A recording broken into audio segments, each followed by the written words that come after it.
Hello everyone, welcome to our channel. We are going to watch a Bahrain Grand Prix pre-race press conference with Carlos Sainz, Kimi Antonelli and Jack Doohan. Let's watch together. Welcome everybody to the drivers' press conference ahead of the FIA Formula One Bahrain Grand Prix. We've got the usual two groups coming your way, and as you can see, left to right, Carlos Sainz, Kimi Antonelli and Jack Doohan. Carlos, hello there. Why don't we start with you? Now, it feels like we have yet to see the best of Carlos Sainz in a Williams. Just talk us through these opening three races so far and what the issues have been. Yeah, well, if you expect to see the best of Carlos Sainz at Williams in the third race in a new car, then yeah, you don't understand the sport very well, or you know at least how long it might take to a driver to actually get fully up to speed with a car and to fully understand where the last tenth and a half or last 2/10 of each car lies on. No, but looking back at the first three races, I think I still haven't yet put a full weekend together. The speed has been there in Australia and Suzuka. In China, I had a bit of a off weekend through many different reasons. But to be honest, in Australia and Suzuka, I think I was pretty quick, especially given that I'm still new to the car, to manage to be close or in the same 10th as Alex all the way through quali. I think it's a good start to start the season. I just need to make sure now we start doing less mistakes when it comes to executing the weekend and keep improving my speed, because obviously I believe the speed is still, we can improve it a little bit, but yeah, we are not as far as it seems. I feel like we just need to put a full weekend together and it will come. How useful is it for you to be coming back to a track where you've tested this car already? Very useful, especially because here in testing I felt very comfortable with the car.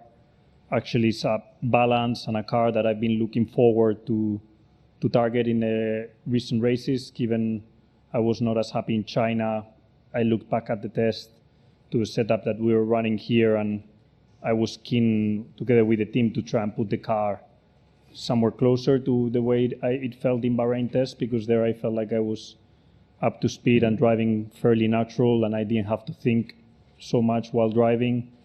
While in China, I remember, and even in Suzuka, I've been having to really break my head to understand how to drive the car and to extract all the performance from it. So, but yeah, you first need to go through these weekends where you have a bit more of a challenging time to understand that and reverse engineer that. So that takes time. It's 24 races. We've only done 3, and obviously everyone expect me to be straight up in the pace, which is a good thing. It means people value me and expect high things of me. But I was the first one that after Bahrain test, when I was P1, I was like, I'm nowhere near where I need to be still with this car to perform at the level that I want to perform. So I was the first one calming down expectations and knowing that the first quarter of the year was going to be tough, and especially with a guy like Alex pushing hard and doing such a good job. Obviously, it always takes a bit of time to get to that level. So I'm calm. I'm just down to my work, doing my things, and it will come. Carlos, can we just explore that a little bit deeper? You say you were happy with the car in the test. What then happened in the races that made you, struggles not the right word, but made it more difficult for you? Yeah, just sometimes you jump into a Formula One car and you're just naturally quick. Whatever you do to the car, the lap time comes easy. And I felt that was the case in Abu Dhabi test last year and in Bahrain test this year. I didn't need to think while driving, and I felt like as soon as I jumped in the car, I was quick, actually quicker even than what I thought I would be. I was surprisingly quick in my own expectations where I was. And then we went into Australia. The balance changed a bit. The tarmac changes quite a bit from Bahrain to Australia, China, and Japan, with all this resurface that has been done, and the car just feels completely different. The through corner balance is different, and you're just a bit stuck on what do I do now to my driving, or what do I do now to the car to go that one more tenth quicker, because as I said, I was not far. I was within a tenth, and yeah, that's where you start digging into the data and you start working with your engineers, but you need to go through this whole loop, whole process to actually get to conclusions and to understandings, and that takes time. So and takes experiences and races, no. But as I said, I'm calm, I'm happy, and we're getting there. All right. Many thanks for that. Thank you. Kimi, let's come to you now. 4th, 6th, 6th, including the... Yeah, I'm sorry for the interrupting, but as you know, I must do it because of the YouTube rules. I just want to say that he's so right. Carlos Sainz needs a couple of time to get ready with that car and to show actually his actual pace, because I think it's so hard to from Ferrari to jump to the Williams and to get ready to drive that car. As he said, Alex Albon has more experience with that Williams car, but he's new here. He just drive that car for the 3 races, but I believe for maybe for 2 or 3 races we will start to see his actual speed with that Williams cars. Let's continue to watch, to listen to Kimi Antonelli. Fastest ever racing lap around Suzuka on Sunday. Can we get your assessment of how it's gone so far? I mean, so far I think went pretty well. The thing I was the happiest is the consistency I had throughout the 3 races, and keep trying to improve weekend by weekend. Of course, every weekend is a massive learning for me. Especially learning about the tire, I think was really helpful, and I think it's going to be really helpful to have the same compound this weekend as well, compared to Suzuka, just because I'm understanding more and more the tire. And I think in the first, especially couple of races, I really struggled with warm-up when it was coming to qualifying, and I think Suzuka was a big step forward on that side.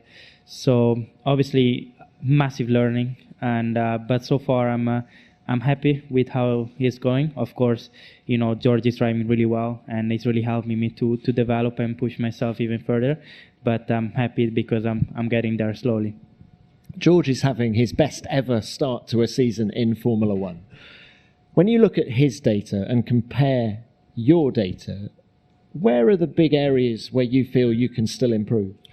Well, I think, it's because now he has quite a bit of experience with the car, and, in F1 in general, what the main difference is, like, you can see the confidence he has, especially, he knows how to place the car, and also where the car is going to end up in a corner while pushing. So there's a lot of knowledge and confidence as well. But I think Suzuka was a really big step for me in terms of confidence and understanding the car. And so I'm really looking forward to this weekend, because obviously it's a track that I know. And obviously condition will be much, much different compared to what we had in testing, because it's going to be much, much hotter. But I'm looking forward to see what we can do during the weekend. You're used to the heat from Formula 2 here, aren't you? Look, what are your goals for this weekend? Well, keep the positive trend, keep improving the qualifying pace, because I think the speed is there, but it's more about being able to put all the dots together, starting from the warm-up and then the lap itself. But yeah, keep the positive trend, and then obviously keep working hard, and then we'll see what the result's going to be on Sunday. All right. Kimi, thank you very much for that.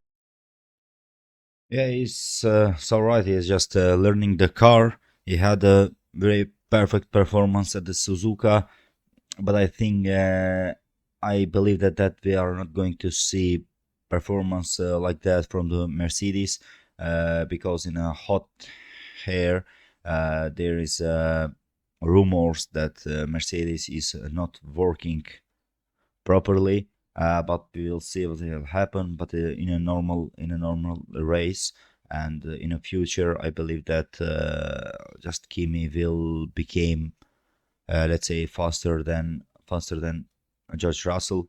He shows that light that he will be very very fast and very perfect Formula One driver. I think his future is so bright, but we will see what time will bring to us with Kimi Antonelli. But for this race especially, I believe that Mercedes will struggle a lot. Jack, let's come to you now. You've shown really good speed this year, but you haven't had the smoothest run so far. Can we just get your summary of how it's gone? Yeah, I think you summarized it quite well, to be honest. I look forward to just having that clean weekend, putting it all together. And this weekend we have a perfect opportunity. We have a full race weekend again. And I look forward just to coming back to Bahrain, as the others have touched on, somewhere we were testing, albeit I think 25 degrees hotter here today. So it's going to be, much completely different. And, car balance, feeling, grip's going to feel terrible. A lot of things that are going to be coming after FP. But I look forward just to cracking on. We're now at, I think, round 4. So we're starting to get into it. And this back-to-back triple header is going to be nice just to keep the flow. How does the Bahrain test at the end of February help you this weekend? What do you not have to do this weekend that you have to do when you go to a track for the first time? Yeah, I think, to be honest, Bahrain test was a good place to learn the car initially. I wasn't exactly super happy leaving the test in general, but now we know, especially the areas that we, let's say, needed to work on, and at least the ballpark window and where we're going to start. We definitely won't be setting the car up where we ended up on one of the evening sessions at 10 degrees, but certainly trying to target maybe a little bit more at the end of one of those AM sessions, and plus a few things that we found post in the simulator. All right, Jack, many thanks for that. Thank you to all of you. Just one thing about Jack. I think if he keeps crash the car like this in every single week to not to have clean week, I think maybe we will see one more driver swap also in the Alpine Formula One team, but we will see how he's going to race this weekend. Let's now open this up to the broadcasters first of all. First question, David. Yeah, a couple of questions actually, if that's all right. First and foremost, Jack, are you okay? Last time we saw you getting out of the car in Suzuka, you were holding your left-hand side a little bit. Is everything all right? Are you fully recovered now? Yeah, just wimping. Just, no, 100%. All Good. Completely perfect. Yeah, thank you, Crofty. Good man. That's what we like to see. And Carlos, to get back to you, what are the Ferrari habits you're having to unlearn in this Williams car? I think, to be honest, Crofty, they're a bit too technical to explain them in a press conference. Try me and keep it simple. We can try and sit with a piece of data in front of us and on board, and I can maybe explain it to you. So, yeah, I'd rather not go into that level of detail of the little things that you need to do with your driving style to extract the most out of each car. Obviously, a Ferrari had a certain car balance, a certain direction that we followed after 3 or 4 years of developing that car that required you to brake in a certain manner, turn in a certain manner, release the brake in a certain place, which you fall into a trap of obviously 3 years of muscle memory of doing everything that way. And when you jump into a different car, and especially under pressure in quali, you try and find the last 2/10 of the car, you fall into your muscle memory, because that's the muscle memory that you have from 3 years, no? And it's not that you need to unlearn them, because those traits are actually making me very quick also in other type of corners. But you need to remember in a certain type of corner to not do it, no? And that's why it's impossible almost to ask anyone to be quick on the first 3 races with a car when you're only putting it the first sets of soft tires and 0 kilos of fuel for the first time in those first 3 races. Completely different track, completely different conditions, completely different tarmacs, and you're having to relearn a lot of these things, no? And as I said, given how new everything is for me, to be on the same 10th in quali as a guy like Alex in Australia, and in a confidence track like Suzuka, is actually, I'm not in a bad place. It's just I need to make sure I put the whole weekend together with the penalties, with finding the lap time exactly in Q2, because now Q2 for us is like is the lap of your life with the field within 2/10 in Q2. So if you don't put the lap in that moment of Q2, your weekend is over because you start 12th instead of P9. You cannot overtake in Suzuka and you cannot overtake in the midfield. So it's the very small details that need to come together. Thanks, Carlos. Yeah, next one. Nelson Volker for Viaplay for Andrea Kimi Antonelli. Last week in Suzuka, you were closer to George than you've been before. Great race pace, tire management. That's not going to be easy here on this track with tarmac that's older than you are. Yeah, that's funny actually. Yeah, it's gonna be completely different. I mean, Suzuka was cold, new surface in Sector 1. So obviously it was changing a lot, the way you had to manage the tire. I mean, Sector 1 during the race was flat out the whole race. And honestly, you didn't really have to manage that much throughout the rest of the lap. Just because I think also Pirelli improved the tire quite a lot from last year. And it seems like that is much more robust, the tire. So you're able to push, and was nice. I mean, in Suzuka, it was nice to have a stint like that where I didn't really have to worry much about tire management, and I was able to push. So that was really good fun. But yeah, this weekend it's going to be completely different. I mean, I think this is the most open tarmac we have during the season, as it's one of the oldest as well. It's going to be much hotter, also compared to the test. So obviously, tire management is going to be a really big topic, especially for the race. So it's going to be a bit of a different story, and also with the mindset, it's going to be important to change the mindset, especially in order to be able to manage the tire the best. Thank you, Kimi. Yep, next one. Hello, Panos Eitaneris from Antena TV Greece. A question for Carlos. You said you need some time to adapt in this car, but after seeing Alex having 3-point scoring races consecutive, how confident do you feel about this Williams and the foundations you are building even for next year? Yeah, very confident. I think Alex has been able to extract the maximum out of the car these last 3 races, and all the progress that we've made during the winter since we changed the car, since I arrived, all the setup directions that we've been taking, it's also leading into those positive results, and there's a lot more to come in this team. I can tell you already, it's amazing the amount of work that there's being done back in the factory, the level of performance that we've managed to add to the car since last year to this year. I think it's just in a very positive trend and in a very good direction, something that extremely motivates me to try and help and try to contribute as much as possible. I'm doing it in other ways right now, rather on points. I wish I could do it also in points, but points will come during the season. But I'm very motivated. I'm very impressed with all the steps that the team is doing. Thank you, Carlos. Any more from the... Yeah, Albert. Yeah, Albert Fabrega, ESPN Latam. After to see how difficult it was to overtake in Japan, do you think that the 2 mandatory stops implemented this year in Monaco could be a good solution for other races? A question for you all 3. Jack, why don't we bring you in on that? I think not necessarily for all races, especially in my case. In Suzuka, I was very happy that it wasn't. But no, I think yeah, it's difficult to say. You know, we have circuits that are higher, have a higher rate of chance of overtakes and less, and especially that was, you know, such unique circumstances of the conditions, how cold it was. Sector 1, which is usually somewhere which is so crucial on tire management. Now we saw it with the new surface, which, you know, we could push flat out on, so we didn't really have so many corners that we were struggling with management. So I think it was quite unique. I reckon we're going to be surprised come Sunday night here in this heat with, I think, 38 kph gusts coming, and the topic of tire management or complaining will be maybe a little bit different.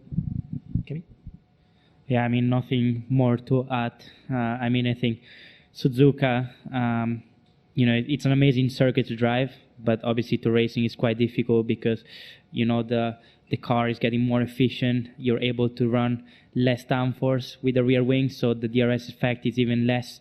So it's even harder to overtake. And plus, Suzuka has got only one DRS zone, and especially also to follow is not that easy because you go the first sector, which is super quick, and with the dirt here it's really hard to keep up. And then you only got one shot in the main straight, but at the same time, Team 1 is not a corner where you break much. So it's really, I think it's really dependent on the circuit, and but I think this weekend is going to be a completely different story, and especially with the strategy, it's going to be a lot different and a lot more to play. Yeah, I think first of all, fair play for Pirelli. I think doing a step in we've always asked them for the tires to degrade less and be less sensitive to overheating. They've done a step, and this year so far we can push more in the race. Now we are back into easy one-stop races, and we are complaining that there's not enough tech, and we want more tech. So first of all, I think F1 needs to get all together to kind of follow a bit the same narrative, because we ask for one thing, the product improves, and then suddenly we all complain again. It's a bit of a mess, if you ask me.